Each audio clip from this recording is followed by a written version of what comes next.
aquí como cumpliendo los tiempos. Entonces, de nuevo, buenas tardes a todos y a todas. Muchas gracias por conectarse el día de hoy a la sesión. Sé que ha sido ya unos meses largos y en algún caso tedioso para algunos y algunas que están saliendo de trabajar, de estudiar, de conectarse hasta ahora y arrancar pues la sesión de una. A veces sí que no es fácil. Entonces, pues agradecerle ya este último impulso que queda para coronar este diplomado de ya 4 meses más o menos que llevamos. Ya entramos en la recta final. Entonces, bueno, para arrancar, como les había comentado, la idea es poder retomar muy rápidamente los temas de la política de drogas que abordamos la semana pasada. Aquí no voy a tardar mucho, voy a ser muy corto, muy concreto, para que todos y todas logremos tener como la claridad de esta nueva política de drogas y pues que nos pueda servir tanto en el trabajo diario como como en el desarrollo de las actividades que desarrollaremos en los dispositivos de base comunitaria. Aquí aprovecho, iba a decirlo más adelante, pero aprovechando que hay 30 personas conectadas y que hay una pregunta de Tatiana con respecto a las convocatorias, simplemente contarles que para transparencia y tranquilidad de todos y todas, el grupo hizo una auditoría interna también para pues, verificar el resultado de la convocatoria, para que todos y todas puedan tener en su momento un soporte y poder establecer también claramente los criterios de elección de esta convocatoria. Entonces, los resultados estarán el día de mañana, ya definitivos, para que todos y todas tengan esa tranquilidad de que mañana tendrán los resultados.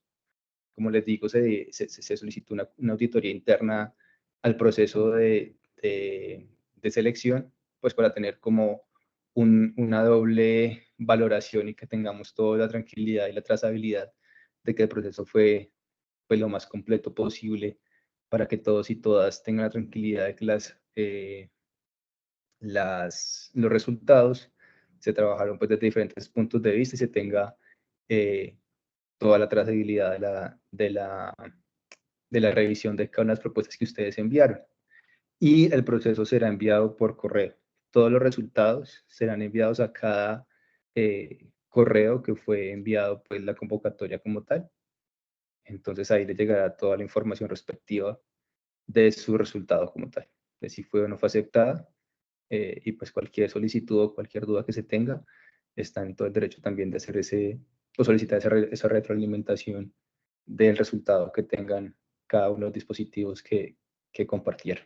Entonces, simplemente hacer esa claridad, que se hizo un proceso tanto de revisión por parte de del convenio como tal de la universidad, se hizo un proceso también por parte de la alcaldía, pero además para la trazabilidad de todo, se solicitó una auditoría interna que nos pudiera también pues dar un tercer punto de control y que este proceso fuera totalmente transparente. Entonces allí el motivo de que no salga hoy, sino mañana, porque el día de hoy justamente estaba haciendo esa auditoría interna y que tengamos como la tranquilidad de todos los resultados y realmente tener todas los soportes allí de la revisión técnica y financiera de cada una de las propuestas.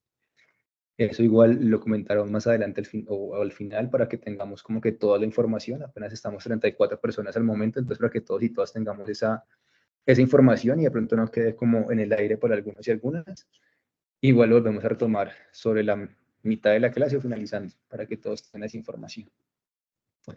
Entonces, bueno, como les comentaba, la idea es rápidamente retomar la clase. Voy a cerrar aquí un momentico la cámara que se coloca lento.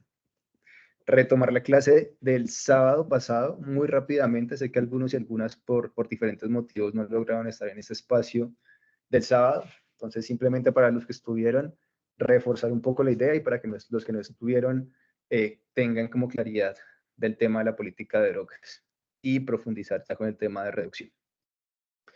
Entonces, simplemente contarles que en el año 2022 se acabó la política anterior de drogas que se llamaba Ruta Futuro, que estuvo en vigencia durante el gobierno de Duque. Entre el 2022 y 2023 entra un proceso de construcción de una nueva política de drogas, que fue una política construida de forma participativa donde estuvieron además pues, de las entidades nacionales en ese proceso de construcción. Se participaron en mesas técnicas en todo el país, con cocaleros, usuarios de sustancias, padres de familia, iglesia, organizaciones pro vida, organizaciones de prevención del consumo, de reducción de riesgos y daños, de académicos y expertos tanto nacionales como internacionales. Y partiendo de estas mesas de trabajo, donde un poco incluyó todas las miradas, desde las miradas tradicionales como hasta miradas un poco más diversas o alternativas a los abordajes tradicionales, pues fue como muy interesante este proceso que dio como resultado la Política Nacional de Drogas, Sembrando Vida, Desterrando el Narcotráfico, que tiene la particularidad que es a 10 años, entre 2023 y 2033, lo que significa que allí casi que acoge 2 gobiernos y medio y no está ligada solamente a un solo gobierno como tradicionalmente se da, sino pues que tendremos un poco más de tiempo para eh, hacer leveduría y seguimiento y también ejecución a esta política. Pues básicamente los porqués los hemos hablado en diferentes escenarios. Primero, para romper una dependencia económica de las drogas, sobre todo de familias y comunidades campesinas, indígenas y afro, que son probablemente las comunidades que mayoritariamente derivan su economía local y el lugar de pues la dependencia principalmente a la hoja de coca, de la producción de base de coca. La recesión económica cocalera que está impactando justamente pues a toda esta población, sobre todo campesina, indígena y afro, por un poco el ciclo y lo que continúa allí, el paisaje o el nuevo paisaje de la coca, donde hay nuevas sustancias de menor valor, con mayor costo con menor costo en el mercado, perdón, con mayor facilidad de transporte, que están relegando, dejando en un segundo momento la cocaína y por ende pues, la compra de esta está cayendo cada vez más en el país. La degradación ambiental, hablábamos el sábado que una de las hitos de esta política es que justamente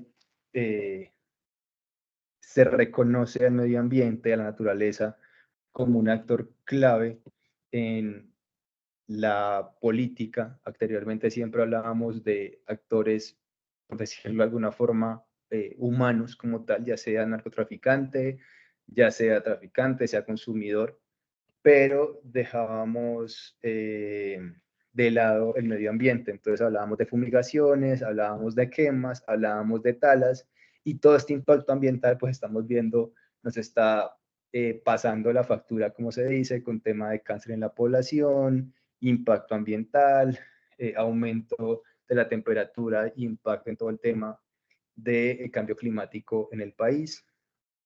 Además de esto, pues esta política va más allá de la sustitución por la sustitución. Entonces es un tema también de, pues realmente colocar la lupa a la sustitución y es, pues lo que se está sustituyendo primero, que tengamos acceso a esos otros productos, que los otros productos tengan realmente una salida y que permitan impactar en la economía de las familias, sobre todo familias campesinas, pero que también, pues no solamente cojamos la hoja de coca y la arranquemos, sino que también reconozcamos que la coca como planta, pues tiene otros beneficios en temas de soberanía alimentaria, en temas de salud, en temas de tratamientos médicos. Y no solamente coca es igual a cocaína, sino que otras posibilidades más allá de esta única transformación que históricamente pues hemos conocido. Además de eso, pues con todo esto que les he mencionado y una cápite que vamos a ver ahorita muy rápido que se llama asfixia, pues se pretende justamente la reducción de las violencias y la conflictividad asociada, tanto entre cocaleros con fuerza pública, como en las dinámicas también urbanas de violencia por el microtráfico y el narcotráfico en general y la posibilidad de un grupo de una organización como tal poder tener el control de la venta y la distribución de una sustancia que pues, genera constantemente temas de violencia y conflictividad que ya son bastante conocidos por todos y por todas. Además de esto, pues es un tema que también hemos hablado en el transcurso del diplomado, pues hay un tema de una estrategia punitiva y militar tradicional donde se ataca al campesino, se ataca al traficante o a la persona que por ahí está distribuyendo la sustancia, se ataca al consumidor, incluso en muchos casos caen inocentes simplemente por sospecha, simplemente por estar viviendo o estar involucrados en contextos de vulnerabilidad muchos casos pues caen personas inocentes, por decirlo así, que están tanto alejados de temas de narcotráfico como de temas de consumo, pero igual pues caen por su vulnerabilidad. Entonces, esta política está muy centrada en reducir esos efectos adversos de algunas estrategias punitivas y militares tradicionales, vulneraciones asociadas al consumo y esta idea pues de que el consumidor es un delincuente, que el consumidor es un ladrón, del que el consumidor tiene que ir a la cárcel. Y lo hablábamos que esta política tiene un fuerte componente de género. ¿Por qué? Porque las mujeres generalmente son las que son víctimas de mayor vulnerabilidad, tanto en la lógica de ventas ilegales o de economías ilegales como de consumo. Entonces, generalmente la mujer es la que guarda la sustancia, la que guarda un revólver o la que llevan a la cárcel por posesión, la que se llevan a la cárcel por estar traficando y pues en muchos casos son procesos de vulnerabilidad bastante grandes, mujeres cabezas de familia que no tienen ningún sustento y se ven obligadas de cierta forma a ingresar a estos procesos pues de economías ilícitas y pues las cárceles básicamente en este momento, no solamente en Colombia sino en el mundo, están llenas de mujeres por delitos relacionados con drogas que no son delitos mayores. Sin embargo, pues cada vez caen más mujeres, sin embargo las cabezas de los narcotraficantes o las estructuras criminales pues siguen por ahí en sus procesos sin ningún tipo de temor o de riesgo mayor. ¿Por qué? Porque finalmente siempre caen las que son más vulnerables, los usuarios, las mujeres, usuarias o no usuarias, o el campesinado. Entonces también comenzar a colocar un enfoque de género a esto, más porque también lo hablábamos el sábado, las mujeres generalmente, a pesar de que en las estadísticas consumen menos, pero cada vez se va equilibrando la cosa, pues son las que más vulnerabilidad tienen. Una mujer tiene mayor vulnerabilidad, según las estadísticas, de terminar en calle por consumo, de no acceder a un tratamiento y generar consumos problemáticos, de terminar abusada, ya sea física, económica o psicológicamente por su consumo, entre otros. Entonces hay una mayor vulnerabilidad por el hecho de ser mujer frente a un hombre. Entonces hay unas condiciones también de género allí que esta política comienza a rescatar. Hay un mayor impacto en la persecución de finanzas ilícitas y el lavado de activos, la eliminación de barreras de acceso a la atención al consumo, proteger a la población más vulnerable que ha sido criminalizada, superar los desafíos de la regulación actual y acabar con la discriminación y las narrativas estigmatizantes. Y lo hablábamos también, un compañero que nos hacía la salvedad, que este tema de la discriminalización y las narrativas de estigma, pues van de un lado y de otro, es decir, van tanto a personas que no consumen sustancias, sobre todo allí estas personas que no tienen un consumo, pero que tienen algún tipo de conexión con personas usuarias, pues el trabajo de discriminalización, estigma es totalmente importante. Centrarse en esta población que no consume, pero que pues finalmente le coloca ese título y ese estigma a aquella que sí consume y que socialmente pues ya está casi que marcada por una práctica que tiene. Pero también hablamos de desestigmatizar las narrativas tanto a nivel económico como a nivel político, como a nivel de medios de comunicación, como a nivel de políticas y de acción.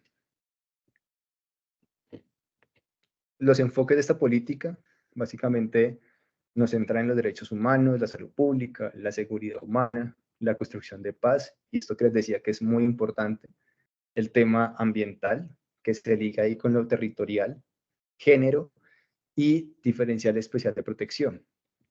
¿Qué quiere decir esto? Que como lo habíamos la vez pasada cuando estuvo Marixa en la clase, cuando hablamos de prevención, hablamos de tipos de prevención. Y lo que tradicionalmente las políticas han hecho es que han hecho campañas de prevención universal. Y ustedes han visto por ahí, dice que la mata que mata, que Pepito consumió y se perdió la fiesta de la abuelita. Son temas muy generales que realmente le aplica a todo y no le aplica a nada. Entonces realmente el impacto, como digamos la clase anterior, pues no es de un impacto alto. Lo que pretende esa política es justamente atender y acceder a procesos diferenciales, tanto a nivel territorial como poblacional. A nivel de territorio, digamos que hay unos principios, hay una intervención a escala territorial, es decir, que no va para todo el mundo, va por territorio, va zonificado, es decir, que va reconociendo esas diferencias que hay entre la zona urbana y la zona rural, entre ciudades, entre municipios, en el mismo municipio, entre barrios, entre comunas, entre localidades. Reconoce esas diferencias, a partir de eso interviene o propone intervenciones diferenciadas. Hay una propuesta de desarrollo rural, de progresividad, Y aquí les decía yo el sábado, es muy importante porque esta política le apuesta mucho a la comunitaria. La apuesta, venga, construyamos desde lo que ya está construido, construyamos desde lo que la comunidad ya conoce, construyamos desde lo que la comunidad ya ha trabajado, lo que la comunidad ya ha recorrido. Reconozcamos esos liderazgos y trabajemos con ellos. Entonces, tanto para esta apuesta como para apuestas futuras, justamente esta política les va a dar herramientas para ustedes poder acceder a procesos, a convenios, a convocatorias, a exigir y a proponer acciones de intervención en sus territorios, porque coloca la participación comunitaria, la asociatividad y la voluntad comunitaria como un eje transversal del proceso de desarrollo de la misma. La coordinación e integralidad, la tecnificación, la innovación y la priorización. Simplemente aquí para cerrar, aquí les pongo como a grandes rasgos los ejes de la política. Hay tres grandes ejes. Por un lado, el tema del oxígeno, que justamente lo que trata es de generar acciones que permitan darle ese oxígeno, esa tranquilidad al territorio colombiano. Entonces aquí básicamente transita en cuatro procesos, se transita economías lícitas en zonas rurales y de manejo especial, el cuidado ambiental y territorial, la atención a la población vulnerable frente a mercados de drogas y el consumo de SPA desde una acción de cuidado integral, de salud pública y de derechos humanos. Hay un proceso también de asfixia. Entonces aquí vemos como esa gran diferencia, que por un lado identifica el medio ambiente, el consumo y el proceso económico en comunidades rurales y urbanas como una necesidad de atender sí o sí y de incidir de forma positiva para mejorar las condiciones de vida y de seguridad del país. Pero por otro lado dice, pero debemos seguir combatiendo el tema del narcotráfico. Eso no solamente como algunas personas creen que es como suavicemos la cosa y ya, sino que suavicemos por un lado, pero fortalezcamos por otro. Entonces está este otro eje de asfixia que tiene básicamente dos componentes grandes. La afectación a los actores, a los actores estratégicos de alto valor del sistema de narcotráfico. Aquí hablábamos de estructuras criminales, de lavado de activos, hablamos de todo el tema de incautaciones, de persecución a cabecillas, estructuras y demás procesos de combatibilidad al narcotráfico. Y un segundo punto que es prevenir, mitigar y combatir la corrupción, blindando la implementación de la política de drogas. Por eso también la importancia de los 10 años y no sea una política a corto tiempo, a corto aliento, que arranque cuando está terminando, sino que justamente le permita arrancar y desarrollarse en el tiempo para poder dar resultados. Y un tercer eje transversal que se llama tejedoras, que habla de la regulación justa y responsable, que ha comenzado con todo el tema del cannabis, el cambio de narrativas, que lo hablábamos anteriormente, y la diplomacia internacional para el cambio, pues que plantea que si Colombia cambia, no es suficiente solamente con que Colombia cambie. Tenemos que comenzar a incidir en que otros países también cambien las narrativas, cambien las posturas y cambien las acciones frente al abordaje de la política de drogas. Y ya para cerrar este punto y pasar al tema de reducción que nos invita hoy, pues el cómo lo hacemos. Entonces, puntualmente, cuando hablamos aquí en este eje y en este punto específico del consumo de SPA, desde el cuidado integral, la salud pública, los derechos humanos, nos propone como dos campos de acción. En primer lugar, la política plantea una atención a población con vulnerabilidad frente a mercados locales de drogas y para esto pretende, en primer lugar, la prevención de la vinculación de jóvenes vulnerables. Y yo les decía que hay varios programas que van a arrancar, puntualmente uno que hemos hablado varias veces, que es el de Jóvenes en Paz. Jóvenes en Paz es un programa del Gobierno Nacional que está centrado en generar espacios de atención. No es esto de pagar por no matar, sino espacios reales de acompañamiento psicosocial, laboral y educativo, que los pelados y las peladas pueden acceder a él y poder generar espacios también de cuidado y de reconocimiento del otro y de la otra. Hoy estaban en Kennedy, justamente, no sé si alguno participó, pero hoy arrancó en Kennedy. Si de pronto no la lograron, mañana también estarán en Bosa generando la preinscripción. Entonces son estos programas que están direccionados justamente a la promoción de el cuidado y la prevención de los jóvenes para que pues reduzcan el riesgo de incidir ya sea en temas de consumo o en temas de economías ilegales. Esto amarrado al tema de generación de entornos protectores, de prevención de la reincidencia y la aplicación del derecho sancionatorio, pero de forma proporcional, lo que les dije hace rato. La pena y los encarcelamientos o las penas por delitos no se van a reducir, pero sí van a ser proporcionables. No es que una mujer por llevar o guardar por alguna situación un porro o una cantidad de porros pues la metan 20 años a la cárcel o 15 años a la cárcel, sino que realmente esas penas están proporcionadas al delito cometido. Y en el tema de consumo de espada, desde un abordaje de cuidado integral, la salud pública, derechos humanos, pues se plantean también 4 acciones puntuales de esta política. Con la salud integral integrada y mediante la prevención del consumo, es decir, que la prevención sí es un eje clave y transversal en este espacio, no es que vamos a dar la prevención de lado y que nos vamos a entrar en la reducción de riesgos y daños. La reducción de riesgos y daños tiene un capítulo aparte, pero la prevención sigue siendo importante y sigue siendo el eje transversal. El tema es que no sea prevención universal y ustedes les debe jalar esto más cuando ustedes presenten propuestas, que sus propuestas estén pensadas en qué tipo de prevención voy a hacer. Si hago prevención universal, pues tienen el riesgo de que automáticamente les digan, esto no tiene impacto y no está amarrado a la política de drogas. ¿Qué tipo de prevención voy a hacer? Eso es un tema y por eso quiero presentar esto aquí, ya para cerrar este espacio. Un acceso a la detección oportuna de tratamiento, atención de los problemas por consumo de SPA, que ustedes como dispositivos, como experiencias comunitarias, como liderazgos territoriales, son claves, porque la ruta de atención a consumo comienza por ustedes, comienza cuando una persona me dice, vea, es que mi hijo, es que mi hija, es que mi sobrino, o es que yo estoy considerando o identifico que tengo un problema con las drogas, con el alcohol, con la cocaína, con la marihuana. ¿Qué hago? ¿A dónde voy? Allí se activa la ruta. Y justamente eso es cuando hablamos de acceso a la atención oportuna, tratamiento de atención de los problemas por consumo de SPA. Entonces, ahí tiene otra ventana de acción ustedes importante para fortalecer su trabajo y fortalecer también la posibilidad de, valga la redundancia, fortalecer sus dispositivos o sus experiencias comunitarias. Con estrategias de reducción de riesgos y daños y estigmas asociados al consumo de SPA, como decía, tiene un capítulo aparte. Y esto ni le quita ni le pone a la prevención, van de la mano. Y a veces hablamos mucho de reducción, es porque es una nueva apuesta. Esto no quiere decir que la prevención se deje de lado o no se haga. Y la inclusión, protección social y cuidado a las personas que usan droga con un enfoque territorial y comunitario. Eso es a grandes rasgos y muy rápidamente el resumen de lo que es la política de drogas, sobre todo en el espacio de atención integral en salud.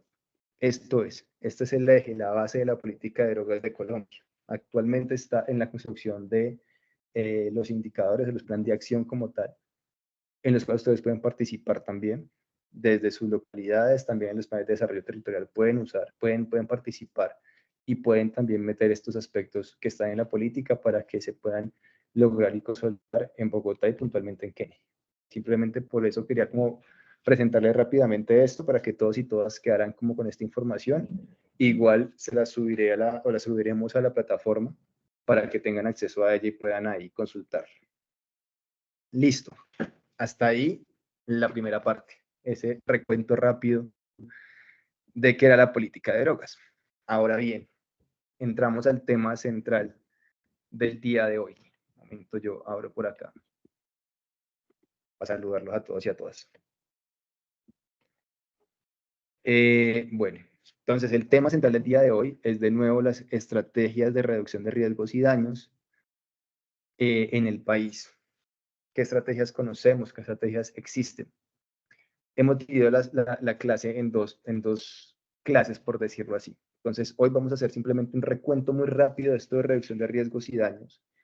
El día sábado, para quienes estuvieron y para quienes no, pues hicimos un espacio de discusión sobre las políticas de salud y de droga. Y nos pareció muy interesante al escucharles en las discusiones sobre todo, que a veces todavía hay como enfrentamientos, no de forma negativa, sino de forma conceptual, sobre pues si es prevención, si es reducción de riesgos y daños, cómo se encuentran, pero también dónde chocan, y a veces como que no hay todavía esa integralidad entre ambos abordajes. Entonces, simplemente, también de forma muy rápida, vamos a hacer un recuento y vamos a profundizar un poquito, así como profundizamos en la prevención, en la reducción de riesgos y daños. Vamos a profundizar un poco para que veamos pues, realmente cuál es la lógica y el objetivo último de esto, que va más allá simplemente de que la gente consuma o no consuma.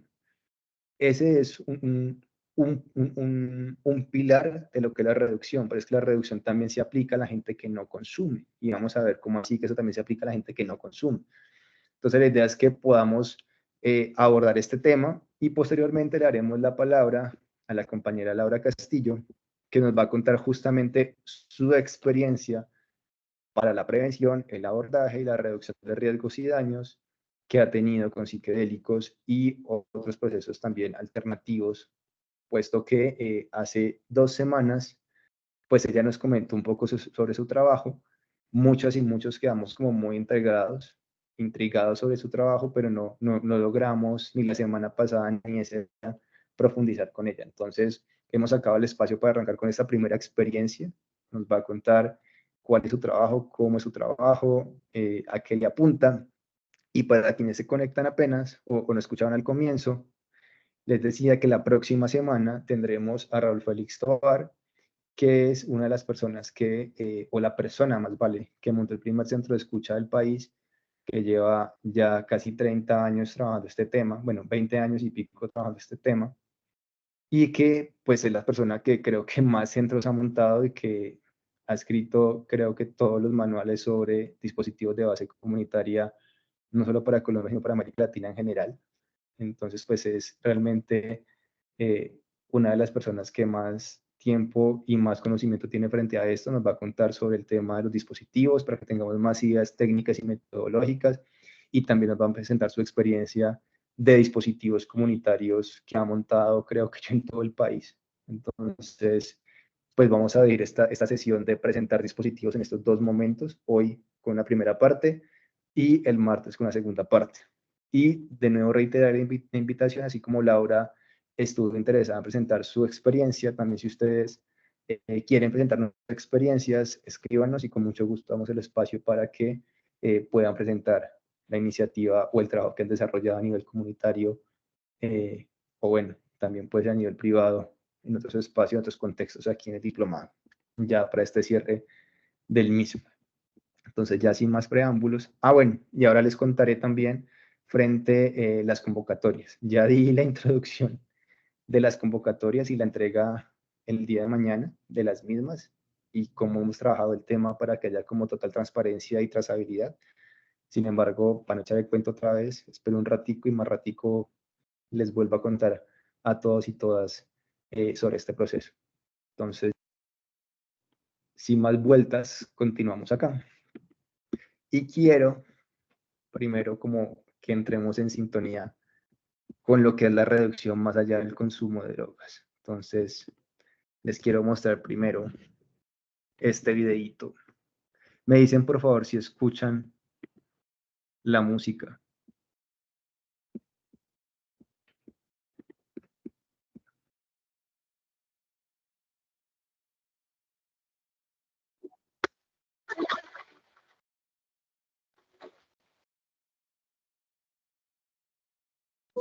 No, Carlos, no escuchamos nada.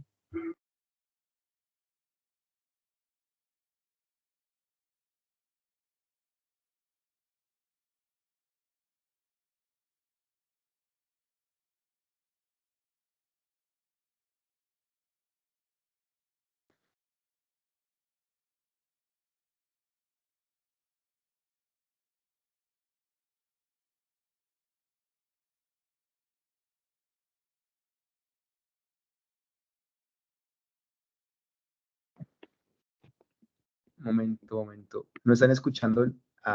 Denme un segundo, qué pena que apenas veo que me escuchaban. Compartir con sonido.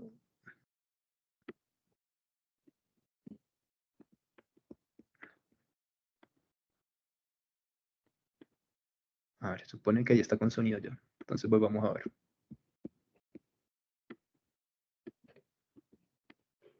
Vamos a ver si escuchan ahí.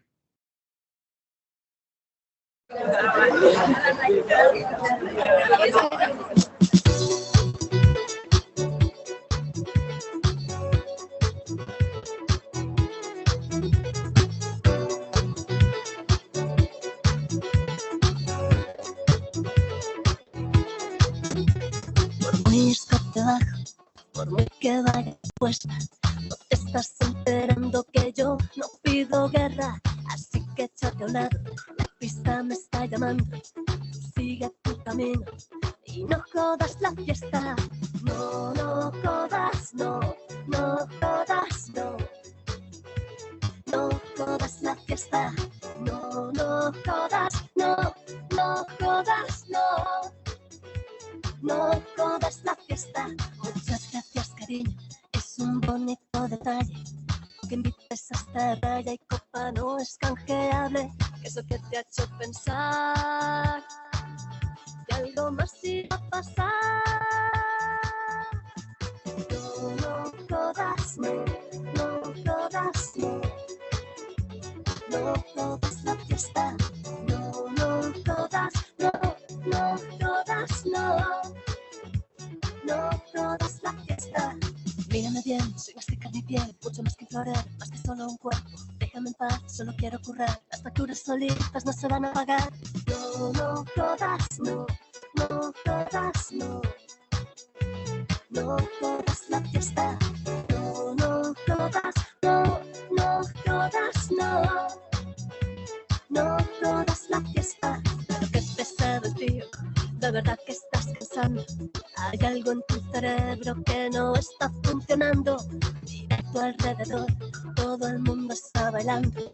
Que yo soy tu colega, pero ¿qué te está pasando? No, no jodas, no, no jodas, no. No jodas la fiesta. No jodas, no jodas, no jodas, no jodas, no jodas. No jodas, no jodas, no jodas, no jodas, no jodas. No jodas, no jodas, no jodas, no jodas, no jodas. No jodas, no jodas, no jodas, no jodas, no jodas. No la joderé, no la joderé, no la joderé, no la joderé, no la joderé, no la joderé, no la joderé, no la joderé, no la joderé.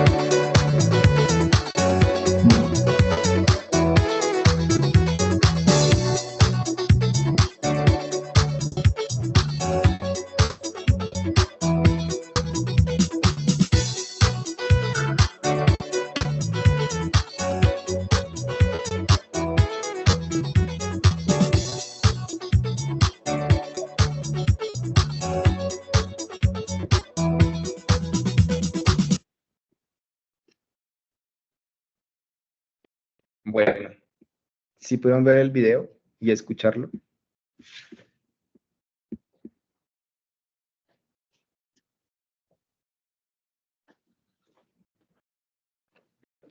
Vale, ¿qué impresiones da en el video? ¿Qué tal el video?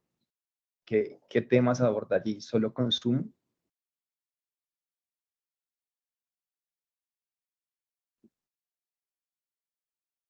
¿Quién escribe allí? Yo voy leyendo. Simplemente este video hace parte de una serie de documentos videográficos de una organización en España que se llama Energy Control. Energy Control tiene una cantidad gigante de estrategias de reducción de riesgos y daños y de prevención que no solamente se limitan a lo que conocemos aquí en Colombia, que es el intercambio de jeringas o el análisis de sustancias, sino que amplía justamente el esquema a que, como hablan allí, hay un tema también de acoso en espacios de rumba, en espacios de ocio o en espacios entre amigos. Entonces también la prevención y la reducción de riesgos y daños se aplica justamente a prevenir cualquiera de los espacios o los riesgos posibles en temas de acoso, en temas de violencia, en temas de accidentalidad vial, por ejemplo, relacionadas de forma directa o no al consumo de estas psicoactivas. Entonces, la reducción de riesgos y daños amplía totalmente ese esquema y es, venga, partamos justamente de una realidad. Bueno, les voy a compartir el link del video aquí. Creo que los compartieron ya para que lo puedan ver después. Les comparto otro también por aquí, para no perder tiempo, para que lo puedan ver en sus casas, donde justamente el tema de reducción no se limita exclusivamente al consumo de psicoactivos, se limita a cualquier escenario de la vida real que vivimos a diario que pueda construirse o consolidarse como un posible riesgo para cualquiera de nosotros. Como les decía yo hace rato, en temas puntualmente de consumo, las mujeres tienen una mayor probabilidad de riesgo y por eso justamente debemos direccionar las acciones de prevención y de reducción a un enfoque de género. Reconocer que este acoso es real, reconocer que la posibilidad de un abuso o la posibilidad de que una persona, una mujer acceda a una situación a la fuerza, sea de forma consciente o no por parte del victimario, pues también es una realidad en los contextos de rumba, de ocio, en el trabajo, en el colegio, en la universidad. Y aquí también hace parte el tema de reducción de riesgos y daños. Hablar de consentimiento informado, hablar de sexualidad, hablar de derechos sexuales y reproductivos, también hace parte de la reducción de riesgos y daños. La reducción de riesgos y daños no se limita exclusivamente al consumo de drogas, se limita a cualquier espacio de la vida, más aún si hay un tema de consumo de ocio de por medio, que puede impactar la realidad y el bienestar de cualquiera de nosotros y de nosotras. Entonces, simplemente por eso quería contarles este video y pasar justamente aquí al por qué hacemos tanto hincapié en los temas de reducción. En un segundo que no estoy compartiendo la pantalla.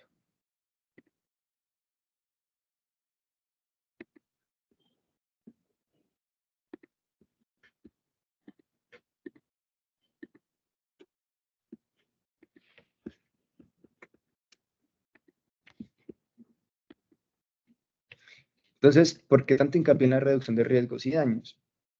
Claro, porque, como hablábamos ahorita, estamos pasando de un enfoque del deber ser, de lo que debería ser, de lo que yo espero que sea, a un enfoque mucho más realista, el cual plantea lo que estoy viviendo o lo que estamos viviendo en nuestros espacios de descanso, en los espacios de ocio, en los espacios laborales, en los espacios educativos. Hay una realidad y es que hay unas prácticas que están generando riesgos, no solamente a los niños, a las niñas o a los adolescentes.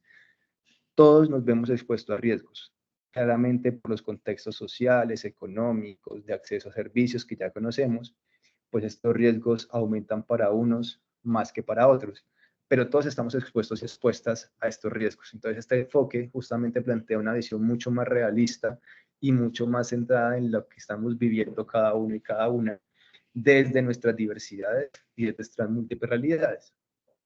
Además de eso, está centrado en la dignidad humana, en el respeto y la aceptación. Lo hablábamos clases atrás, decíamos, no es simplemente decirle, usted se lo ganó, yo se lo advertí, usted solito se metió, usted solito se sale. Vea, es que está aguantando hambre porque quiere. Probablemente está aguantando hambre porque quiera. Probablemente uno no se metió porque quisiera o sabía que iba a terminar allí por más que le dijeron. Simplemente pasaron situaciones que uno no conoce, que uno realmente no se aproxima a esa realidad, pero eso no quiere decir que entonces le vamos a sacar a la otra persona en cara y ahora aguante y viva con todas las condiciones negativas y bajo todas las situaciones eh, que atentan contra su dignidad humana simplemente porque tomó una decisión. Entonces aquí es como, está centrado más en la dignidad humana y venga, ya usted tuvo una decisión, tiene unas consecuencias, pues venga, vamos cómo podemos movilizar esa situación para que mejore su vida y no se quede ahí toda la vida bajo esa situación. Reducir los impactos negativos y no solo a nivel individual, sino a nivel comunitario. Esto es un trabajo completo y lo vamos a ver un momentico para cerrar. La reducción de riesgos y daños puede ser justamente la movilización de una comunidad para mejorar el medio ambiente, el impacto y relación entre sus habitantes. No solamente es la relación individual del consumidor, sino el desarrollo y la reducción de impacto en todo nivel. Y justo lo vamos a ver la próxima semana con una iniciativa de reducción de riesgos y daños comunitario, Centro de Reducción de Riesgos y Daños Comunitario, donde no solamente trabaja con los usuarios de sustancias, sino que trabaja con toda la comunidad justamente para primero desestigmatizar ese territorio, un territorio que tradicionalmente ha sido identificado como violento, ha sido identificado como sucio, feo, donde nadie quiere acceder a un territorio ahora donde la gente quiere ir, donde se quiere aproximar, donde tiene una identidad, una apropiación de los barrios. Entonces, vamos a ver esa experiencia la próxima semana, a reducir el estigma del usuario frente al no usuario, frente a la institución, frente a los otros, que es el usuario delincuente, el que está excluido de todo, y al que nunca llega a nada porque se lo merece y se lo ganó. Y entonces perdió su humanidad por el hecho de haber consumido una sustancia. Son intervenciones muy prácticas, muy puntuales. No son intervenciones gigantes, nada, dar un vaso de agua, dar un vaso de café, permitir el acceso al teléfono, permitir el teléfono al acceso a internet para que se comunique con su familia, brindarle simplemente un espacio de escucha, de apoyo. Son intervenciones muy puntuales que pueden justamente dar un impacto mucho más amplio que estas estructuras gigantes tradicionales a largo plazo, que a veces lo que hacen es obligar a una persona a hacer una única opción y pues las posibilidades ahí son limitadas y generalmente siempre hablamos de que no tiene un impacto deseado. Y aumentar la seguridad de los usuarios y la comunidad, justamente por esa reducción de impactos negativos que hablábamos hace un momento. ¿Por qué son importantes y por qué son importantes las estrategias de reducción de riesgos y daños? Porque es que la reducción de daños, hablamos de reducir sobredosis, de prevenir muertes, de prevenir afectaciones motoras permanentes o temporales o a nivel intelectual algún tipo de afectación. Infecciones virales, infecciones bacterianas, enfermedades crónicas y transmisibles, reducir la exclusión, el estigma y la barrera de accesos. Las estrategias que trabajamos: uso seguro de medicamentos, intermediación, mediación y tratamiento. Esta posibilidad de que la comunidad también permita a una persona el acceso y el uso a medicamentos es cada vez más frecuente y cada vez muestra más resultados. Que el acceso a medicamentos no esté mediado por el médico o por la entidad médica, sino por la comunidad. La educación para la comunidad, yo les decía, la reducción no solamente se hace con las personas usuarias, se hace también con personas no usuarias, con las instituciones. Entonces hablemos de reducción de estigma, hablemos de cómo abordar a una persona usuaria de sustancias, hablemos de cómo estas acciones de prevención universal no funcionan y requerimos diferentes acciones desde otros abordajes que no sean universales, sino que reconozcan justamente ese enfoque territorial, ese enfoque poblacional. Iniciativas comunitarias, integración barrial. La próxima semana la vamos a ver con más detalle. Trabajar con la comunidad y transformar sus realidades también hace parte de la reducción de riesgos y daños. La educación en salud, el acceso a pruebas de tamizaje de elementos de protección, a condones, a jeringas, a pruebas rápidas de VIH, etcétera, etcétera, etcétera. A un vaso de agua o agua en una fiesta de música electrónica, a una fruta en un espacio con mucho sol o con actividad física muy fuerte, que tengamos acceso a agua, alimentos. Eso hace parte de la reducción de cualquier vulneración posible por una afectación del entorno. La reducción de riesgos de infecciones tanto individuales como comunitarias, el fortalecimiento del sistema de salud. Todo esto que les he hablado hace parte de la reducción de riesgos y daños. Son estrategias válidas que han generado impacto y que han demostrado que tienen impactos positivos para reducir las vulneraciones y en muchísimos casos, pues reducir los impactos negativos y el aumento o el tránsito a consumos problemáticos o incluso inicios de consumo en poblaciones. Hasta aquí simplemente quería retomar el tema de la reducción de riesgos y daños. Simplemente volver a hablar como muy rápidamente frente al tema de reducción. Es un poco retomar el por qué y para qué y qué es la reducción y que no se queden con esta idea que a veces siento que hace mucha, perdón, abro la cámara, hace mucho peso y es como que la reducción es una alcahuetería o la reducción solamente es para gente que consume punto. No, la reducción de riesgos y daños primero es para prevenir cualquier tipo de vulneración o cualquier tipo de riesgo de cualquier persona, usuaria o no usuaria. La reducción la podemos hacer con personas que consumen como personas que no consumen. La reducción no choca con la prevención. La prevención y la reducción pueden ir perfectamente de la mano. Tenemos que ver es qué necesidades hay en la población, qué necesidades hay en nuestro contexto. Y partiendo de eso es que definimos por dónde nos metemos, si por la prevención, por la reducción o cómo articulamos ambas. Y pues el espectro que hay no solamente recae de forma exclusiva sobre el usuario, recae sobre la institucionalidad, recae sobre la comunidad, recae sobre una cantidad de personas. Ay, qué pena que se me fue aquí, se me bloqueó otra vez. Recae sobre toda una cantidad de actores que permiten justamente pues esa integralidad y esa posibilidad de ver más allá de esta idea que a veces hace mucha fuerza de hablar de qué es alcahuetear o qué es ir en contraposición a la prevención. Simplemente quería como hacer ese recuento muy rápido de qué es la reducción, de qué trabajamos en temas de reducción. Y bueno, aquí ahora doy el paso a Laura. Le pido al equipo si me puede ayudar como a recoger las preguntas que queden o las dudas que queden, algunos comentarios y los revisamos más adelante. Ahí Laura ya levantó la mano para que por favor le activen el micrófono y la cámara. Laura Castillo, ahí está con la mano levantada.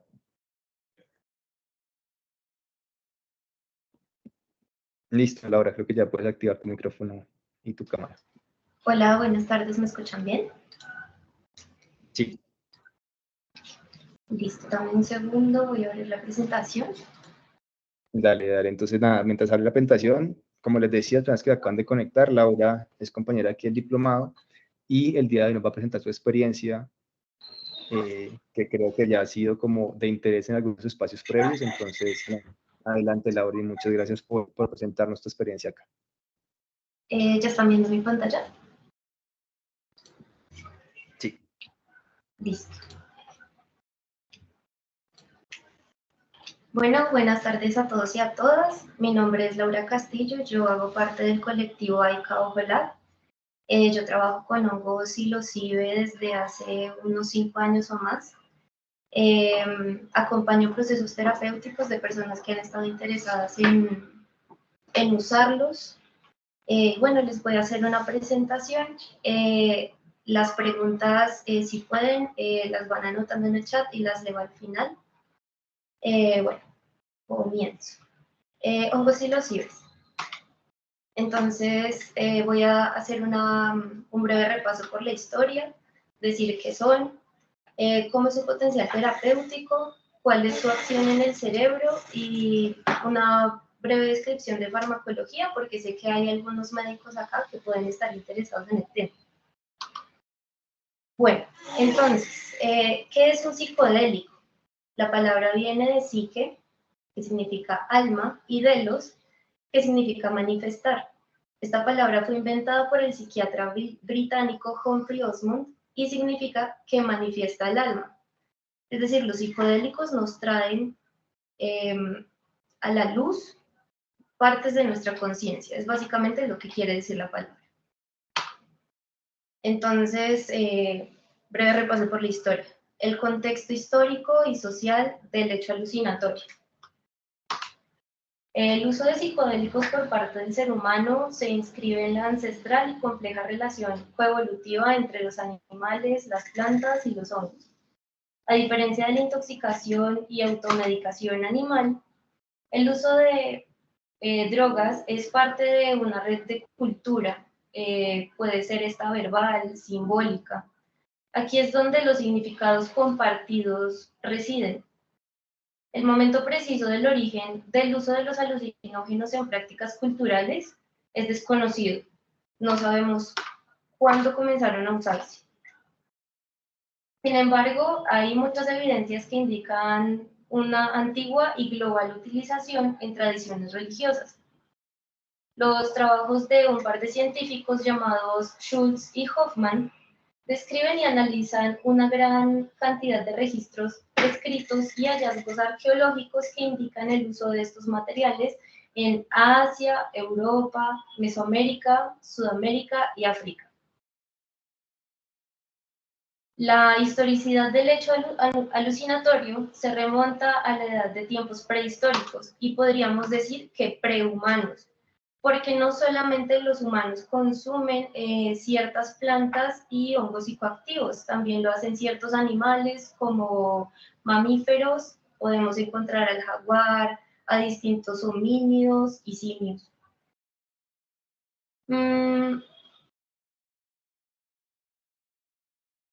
Entonces, se ha descrito la existencia de representaciones de distintas plantas, hongos, alucinógenos en murales, pinturas rupestres asociados a prácticas chamánicas, que siempre han estado basadas en el uso alterado de la conciencia.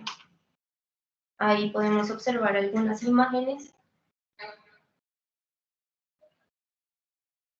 Estos artefactos datan más o menos del Neolítico e incluso hasta el Paleolítico Medio. Algunas funciones típicas del uso de alucinógenos en sociedades tradicionales han sido el de mejorar la cohesión social, reafirmar orientaciones valorativas tradicionales y creencias cosmológicas. Entonces eran muy usados por estas comunidades para unir estos lazos entre las personas, entre los individuos de la comunidad, hacerse más cercanos y compartir valores religiosos. Leo la diapositiva. Los alucinógenos han sido utilizados esencialmente en movimientos masivos de renovación religiosa, en el entrenamiento de especialistas médicos y religiosos, en rituales de asociación religiosa y de iniciación y bajo un modelo psicoterapéutico primitivo. En conclusión, el hecho alucinatorio como parte de la historia botánica y religiosa de la humanidad se extiende al menos hasta la edad de piedra y debe incluir el chamanismo como un elemento fundamental de dicho desarrollo. Ella es María Sabina. Ella era una curandera y chamana mexicana. Gracias a María Sabina, los hongos fueron conocidos en el mundo occidental, porque un señor llamado Gordon Wasson se enteró de que esta señora curaba milagrosamente a las personas de sus enfermedades a través de los hongos. Este señor fue hasta su lugar, hasta su pueblo, intentó aprender su lengua porque ella no hablaba español. María Sabina, con todo el amor de su corazón, le mostró y le enseñó cómo eran los rituales que ella llevaba a cabo con los hongos. Y Gordon Wasson se encargó de popularizarlos en el mundo. Llevó la información a Estados Unidos. Muchas celebridades quisieron viajar a México para conocer a María Sabina. Ella resultó bastante triste del resultado que tuvo esto, porque encontró que los hongos habían perdido su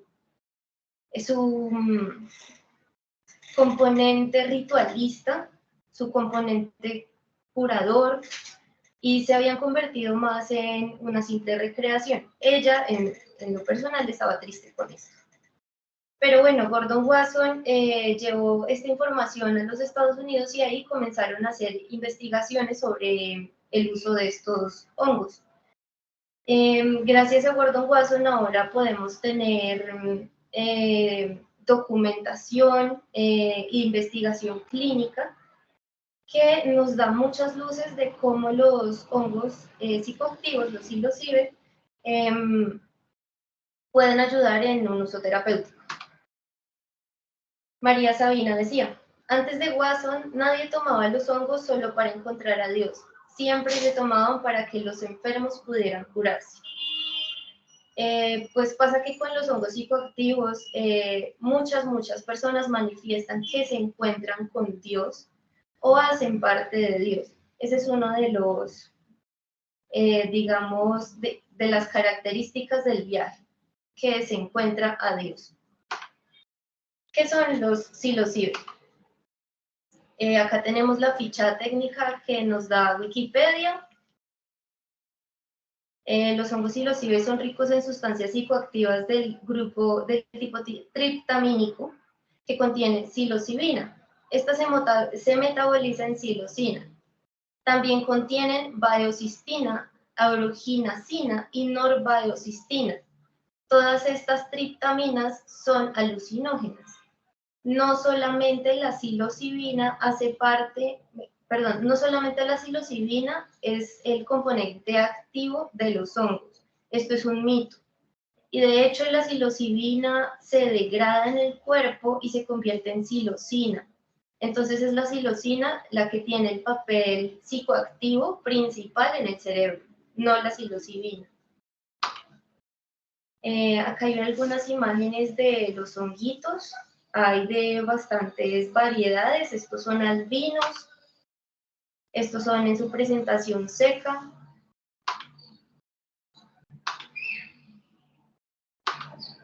Estas son trufas, también son hongos psilocibes, pero su cuerpo fructífero no son setas, sino son estas pequeñas, estos pequeños cuerpos parecidos a nueces que se encuentran debajo de la tierra. Ese es un Psilocybe azurescens. Vale aclarar que no todos los psilocibes son comestibles, porque algunos presentan toxicidad. Todos los que estoy presentando en este momento son comestibles. Este es un Psilocybe aenigma, tiene una curiosa forma de cerebro. Podemos ver que su entorno es más bien de laboratorio, casi todos los que estoy presentando.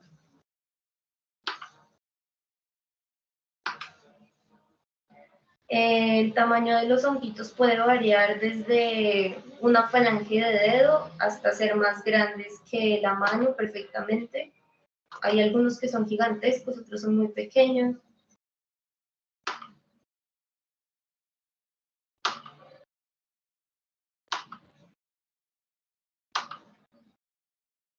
Presentan muchas veces una coloración azulada que nos indica la presencia de estas triptaminas. Cuando el honguito se encuentra de pronto magullado, también se pone azul. Bueno, los honguitos no deben consumirse en este estado, digamos, hidratados. Lo mejor sería deshidratarlos para poder hacer un correcto pesado, es decir, ponerlos en una gramera y ver exactamente cuánto estoy consumiendo. Porque es muy difícil saber qué tanta psilocibina y los otros componentes estoy tomando con hongos hidratados. Es mejor ponerlos a secar y triturarlos, también porque tienen un sabor muy maluco. Bueno, el potencial terapéutico de los hongos.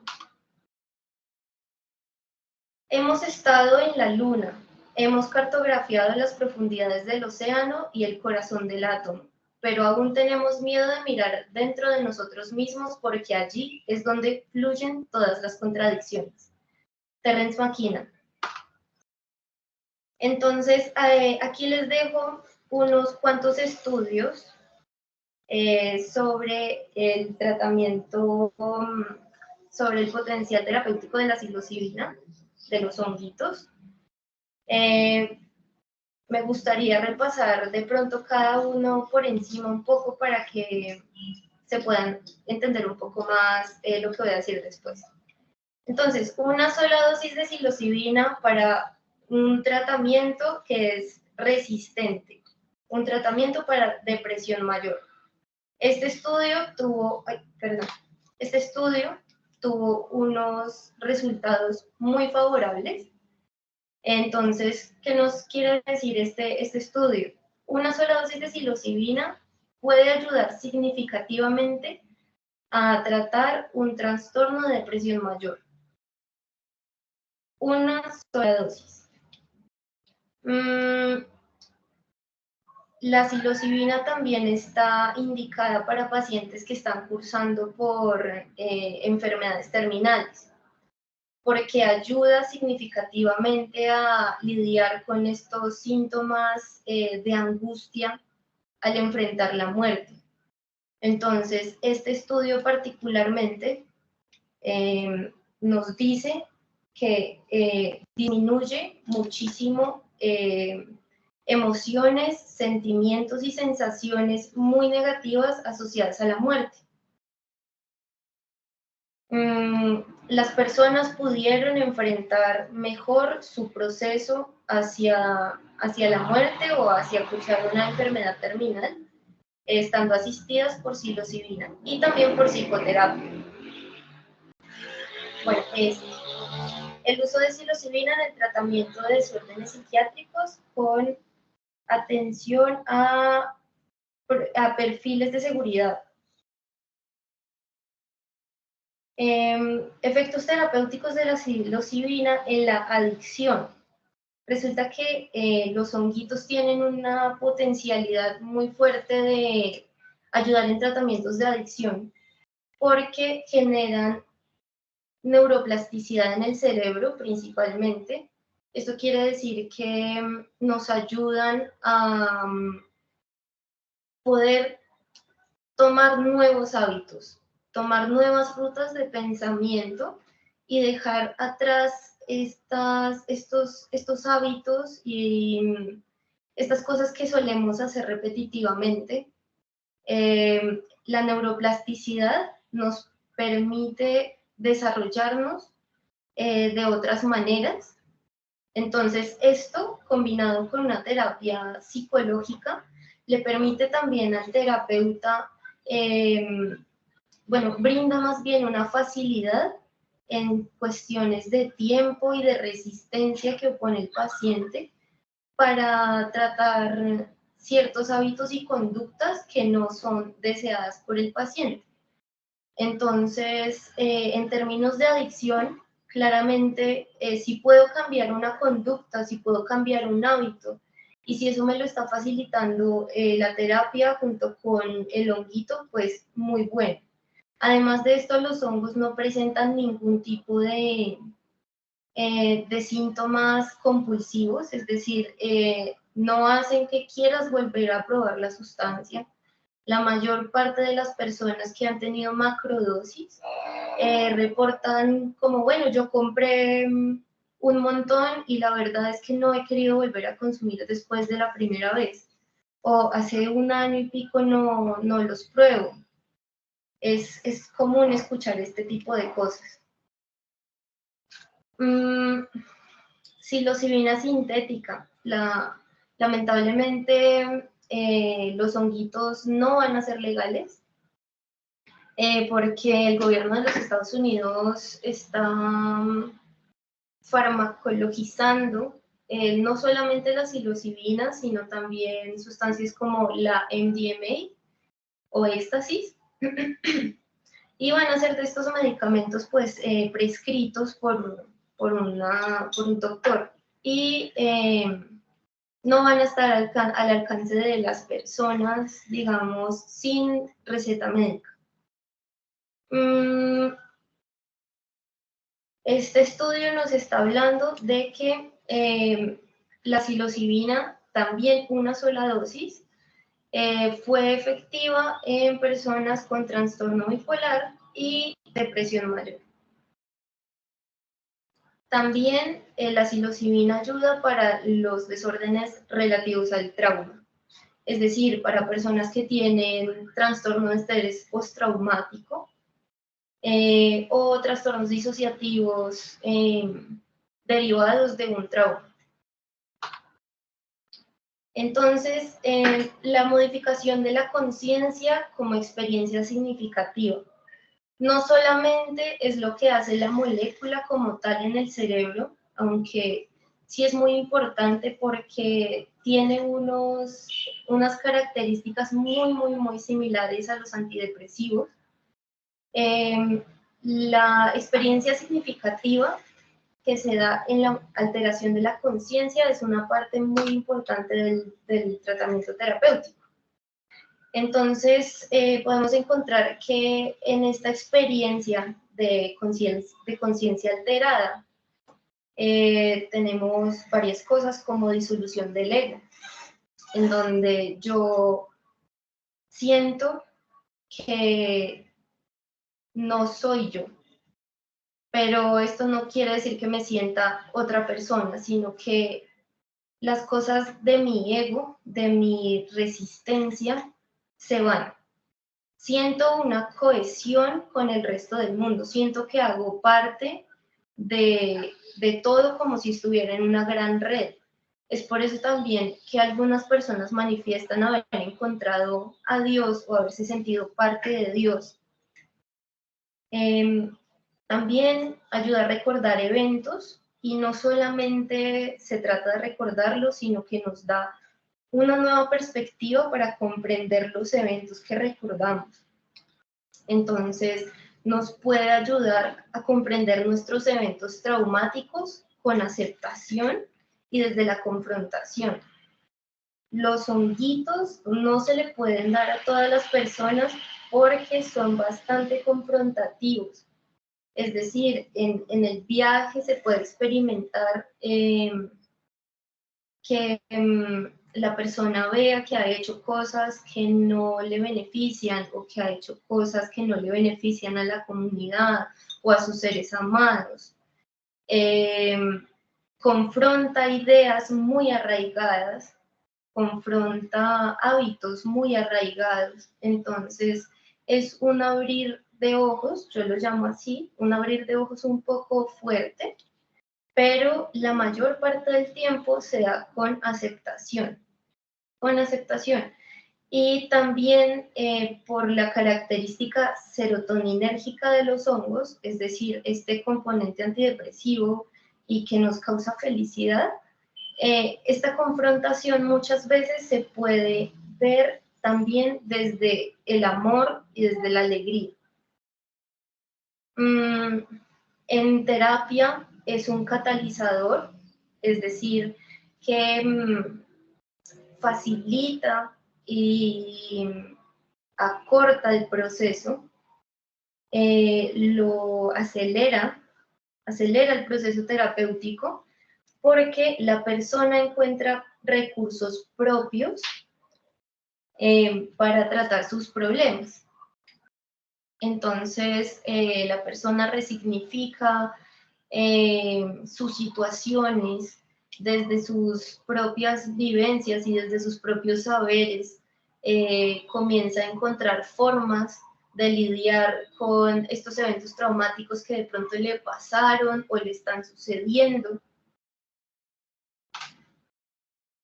Bueno, este es un cerebro deprimido. Como pueden ver, la actividad neuronal es muy baja. Uno en depresión se siente sin energía, casi que ni puede pensar, a veces uno se siente sonso. Un cerebro no deprimido se ve de esta forma. Hay mucha interconexión neuronal, hay mucha actividad en comparación a un cerebro no deprimido. Ahora, lo que hace la psilocibina en nuestro cerebro en comparación, por ejemplo, con un placebo, es interconectarlo. Como podemos ver, pues estas son áreas, esto es una representación en datos, estas son áreas del cerebro que en nuestro estado normal se ven más o menos así, están más bien conectadas unas de las otras muy cerquita. Algunas lejanas, pero la mayoría bien cerquita. En psilocibina, nuestro cerebro se interconecta mucho. La actividad neuronal se enciende. Entonces, nada más una sola toma de psilocibina le puede dar al paciente esta sensación de puedo volver a pensar, de puedo volver a tener energía, puedo volver a sentirme bien. Entonces, no solamente es el efecto inmediato, sino que de hecho sí le recuerda al paciente de forma prolongada que aún cuenta con esas capacidades y eso brinda esperanza.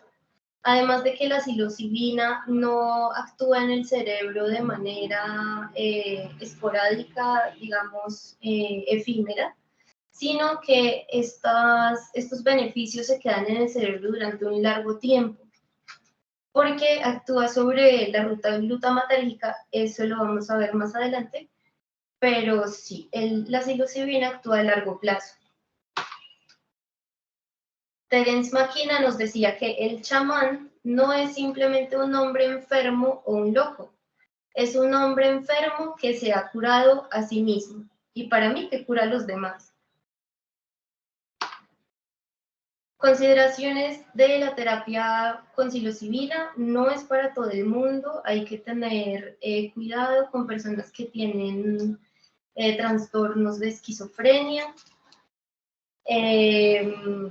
No se puede tomar bajo medicación de antidepresivos porque puede causar un síndrome serotoninérgico.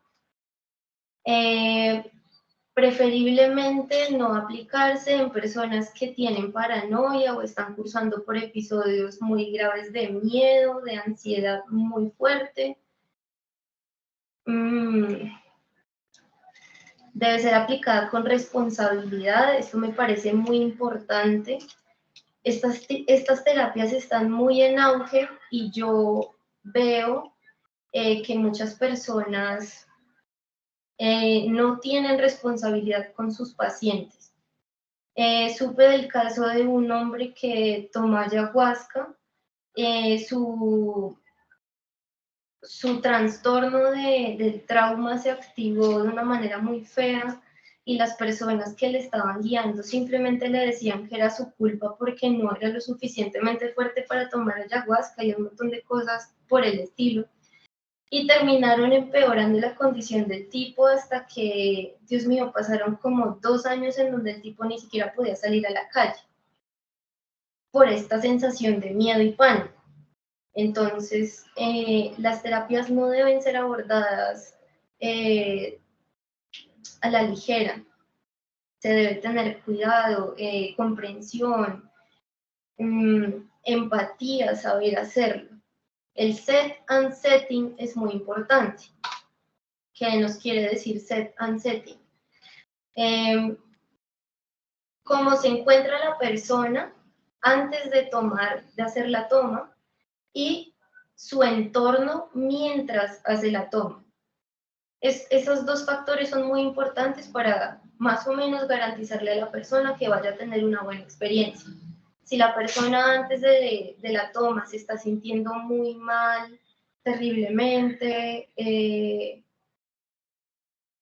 se siente muy insegura, lo mejor es que no lo haga, que espere a sentirse un poco mejor o que trabaje un poquito en sus emociones, luego sí hacer la toma. El lugar y el contexto en el que se hace también, porque pues la persona va a estar en un estado alterado de conciencia, no es tan chévere estar en un entorno poco seguro. Es mejor hacerlo en un entorno conocido, con personas de confianza, en un lugar donde se sienta tranquilo. También que es importante, y no lo puse ahí, estar muy bien hidratado. Los honguitos no tienen ninguna toxicidad.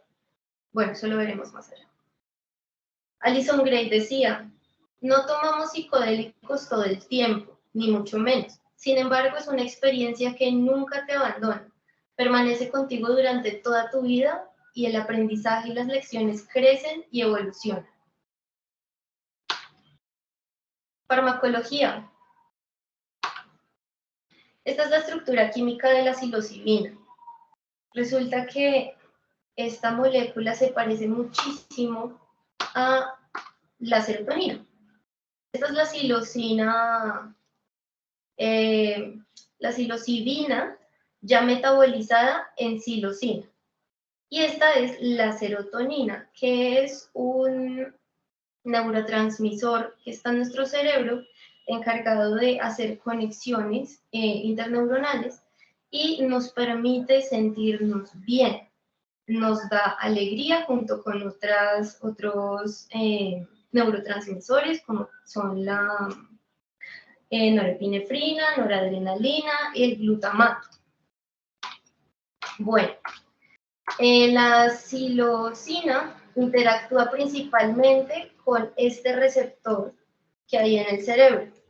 Entonces es como si esta molécula se pega a este receptor. Así es como puede pasar la señal. Y cuando la psilocibina entra en nuestro cuerpo, se convierte en psilocina, se pega a este receptor que está en nuestras neuronas. Esto es lo que causa las alucinaciones. Y adicional a esto, queda un montón de serotonina libre en el cerebro.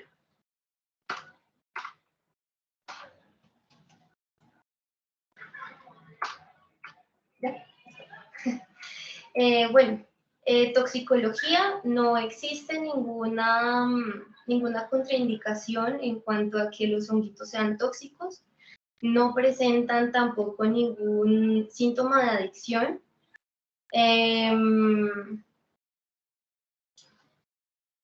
Solamente existe un reporte de hepatotoxicidad. Yo he encontrado solamente uno y estoy segura de que no utilizaron hongos psilocibes, sino otro tipo y se intoxicaron, porque estos no generan ninguna intoxicación. Bueno,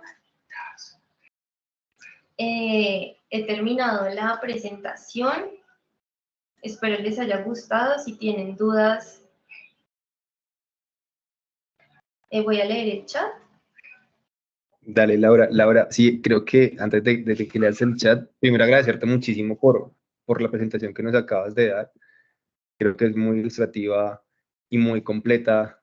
Hay varias preguntas que si quieres, no sé si quieras leer tú, el equipo de pronto nos ha ayudado como responder algunas, y hay compañeros y compañeras del diplomado que han contestado algunas. Simplemente también como que manifestar que, pues, de nuevo, reiterarte el agradecimiento por mostrarnos este otro abordaje de las zonas psicoactivas, que claramente, pues, cada vez ha cogido más fuerza, sobre todo en campos de investigación, como nos acabas de presentar. Sabemos que todavía está en una franja gris allí, como lo mencionabas vos, en un tema de ilegalidad, pero que cada vez va cogiendo más auge, sobre todo en el tema farmacológico y en el tema justamente también de desarrollos a nivel espiritual y de acompañamientos del ser como tal. Entonces, como que agradecerte darnos esta otra mirada y este otro enfoque del abordaje de la psilocibina como tal. Entonces, no sé si quieras como leer algunos comentarios, o si le pedimos al equipo si de pronto han respondido, creo que algunos se han respondido allí previamente. Dale, Camilo, tienes la mano levantada si quieres hablar de una. Un Gambito, ¿no?